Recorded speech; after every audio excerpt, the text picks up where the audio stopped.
Good morning, all. I am Arshigla Devi, Assistant Professor in Department of Computer Science and Engineering in Rohini College of Engineering and Technology. So, today in this topic, we are going to discuss about autoencoders. So, introduction to autoencoders. The autoencoders are a special type of neural network where the input and output are the same. The main idea to learn this compressed version of this input and then reconstruct it again. So they consist of two parts, a compression stage and a reconstruction stage. A compression stage where the model converts the input into low dimensional form, and in the reconstruction stage where the model tries to rebuild the original input. So this compressed version is called as latent representation or code. Next, the autoencoders are widely used for data compression, feature extraction, dimensionality reduction, etc. So overall, they help the network to learn meaningful hidden patterns in the data. Next, components of autoencoders. An autoencoder has three main components: encoder, code or latent space, and decoders. So the encoders, this part reduces the input dimensions and create a compressed representation. So it captures the essential information while removing the unnecessary details. And next is a code. This is a bottleneck layer. It's a compact and a low dimensional version of the input. It forces the network to learn the most important features. And the final one is a decoder. The decoder tries to reconstruct the original input using the compressed decode. So its structures is usually mirrors of the encoders. So to build an autoencoder, we need an encoding method, a decoding method, and a suitable loss function to measure the reconstruction error. Next is properties of autoencoders. So autoencoders have the following key properties: data specific, lossy reconstruction, unsupervised or self-supervised. Okay, so data specific means they work best only on the data that is similar to what they were trained with. And lossy reconstruction means the output is an approximation, not an exact copy.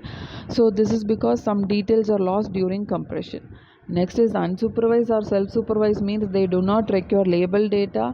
The target output is simple and the output in the input itself, and it's useful in many tasks. Autoencoders are useful in noise reduction, dimensionality reduction, as well as anomaly detection and feature extraction. An architecture of autoencoders. The autoencoders have the following: it's a one single architecture. The architecture depends on the type of data and the task. The common variants includes feed-forward autoencoders. It is for the simple tabular data, and LSTM autoencoder for sequential data, CNN autoencoder for images. The basic structure of autoencoders are always like this: input, encoder, latent code, decoder, and the output. So the decoders often offer the mirror image of the encoder. The most important layer is a bottleneck layer because it selects the most relevant information and governs how much compression occurs. Okay. Next is the bottleneck layer. The bottleneck layer is also called as latent space representation. It serves for two major purposes. It acts as a compressed version of the input data. It forces the network to learn only the most essential features, and it removes the noise and redundancy. So the quality of the latent representation determines the performance of the autoencoder in tasks such as denoising and anomaly detection. And next is autoencoder hyperparameters. So several hyperparameters control how the autoencoder learns. First one is the code size, the number of layers, the number of nodes per layers, and the loss functions. Code size, it defines how compressed the representation is. So the small code size leads to more compression but may cause information loss. The next is number of layers. Both the encoder and decoder depth influence the model's learning capacity. And the number of nodes per layer, these must usually match between the encoder and decoder to maintain this symmetry.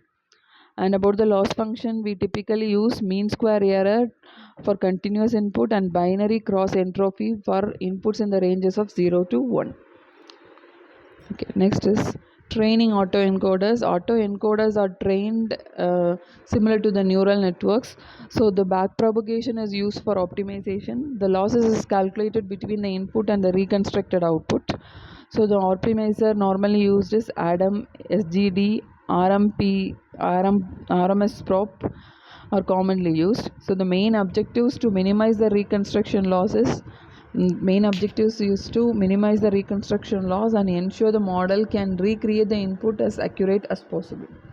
Okay, so this is about autoencoders. Thanks for listening.